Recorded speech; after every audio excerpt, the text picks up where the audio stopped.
भी दी है। क्या ऐसा नहीं लगता कि आप लोगों की तरफ से एफआईआर कराना चाहिए था? नहीं, देखिए, तहरीर 2 सितंबर को ही हजरतगंज थाने में दे दी गई थी और इंस्पेक्टर आए भी, मौका मुआयना करके गए भी, तो उन्होंने कहा कि हम इसमें तफ्तीश कर रहे हैं और ज्यों हम लोग मंजिल तक पहुंचेंगे तो हम उस पर मुकदमा पंजीकृत कर लेंगे।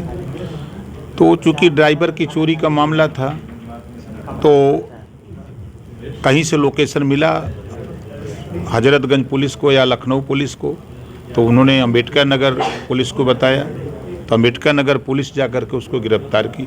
गिरफ्तार करने के बाद उन्होंने स्वीकार भी किया, कुछ पैसे उसके यहाँ बरामद भी हुए, तो वो स्वीकार किया कि हाँ हम लोगों ने चोरी की है। लेकिन बात करोड़ों की आई, कुछ ऐसी र्यूमर थी कि करोड़ों की बात है, लेकिन वो समाजवादी पार्टी के लोग जब वो चोरी कर रहा था तो उसके साथ खड़े थे। ये लोग चोरी करा रहे थे और रुपया गिन रहे थे, यही लोग समाजवादी पार्टी के लोग। और कुछ चैनल भी हैं, वो दोनों लोग अखिलेश के साथ खड़े थे या समाजवादी पार्टी के नेताओं के साथ खड़े थे, और ऐसे चैनल के लोग मिल करके रुपया गिन रहे थे कि कितना माल चोरी है। जिसमें खाने पीने की चीज़ों में अनर्गल काम करके लोगों को खिलाया जा रहा है, इसके बाद इस तरह के बयान आने शुरू हुए। तो उसके बाद कानून भी तो बना। कोई चीज़ जब सामने आता तो उसके इलाज के लिए कानून बन जाता है खट से, कि अगला कोई इस तरह का काम ना करे। लेकिन क्या लगता है, जो मानसिकता दिख रही है, वायरल वीडियो कई एक सामने आए हैं, जो बातें आ रही हैं, क्या ये उचित लगता है आपको? ये होना चाहिए? देखिए, वो उनका व्यक्तिगत बयान हो सकता है, सरकार का कोई ऑथेंटिक बयान नहीं है। सरकार सबका साथ सबका विकास, सबके सहयोग और सबका प्रयास कर रही है कि सभी लोग मिलकर के एकजुट होकर के जो केंद्र और प्रदेश सरकार की योजनाएं हैं, उस योजनाओं को लाभ आप लीजिए, ये सरकार का प्रयास है।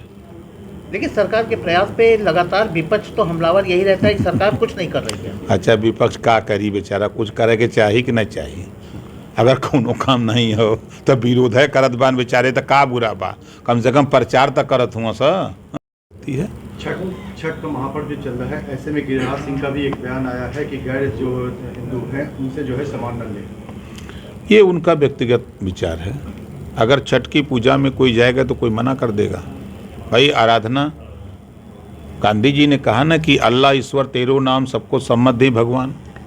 तो ईश्वर एक है, नाम अनेक है, तो उससे लोगों को दिक्कत नहीं होनी चाहिए। नहीं ओम प्रकाश जी, ये बातें तब आना शुरू हुई जब ऐसे में संतों की एक मांग है, गैर हिंदू का प्रवेश वर्जित किया जाए और सारी चीज़ों को पारदर्शी किया जाए। क्या कहेंगे? देखिए, कहीं किसी को पाबंदी नहीं होगी। जो जिस धर्म को मानता है वो अपने धर्म के हिसाब से अपना काम करे।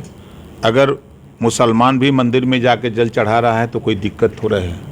अगर हिंदू भी जाकर के चादर चढ़ा रहा है, हम तो अक्सर देखते हैं बहराइच, गोंडा, बलरामपुर, तमाम इलाकों में, लखनऊ जैसे लोगों में, हम अंबेडकर नगर देखते हैं कि हिंदू धर्म के लोग जाकर के मस्जिदों में चादर चढ़ाते हैं।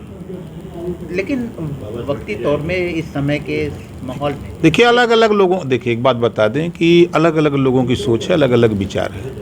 हम तो गए थे राजस्थान में, देखे कि वहाँ प्रधानमंत्री तक ले जाकर चादर चढ़ाते हैं।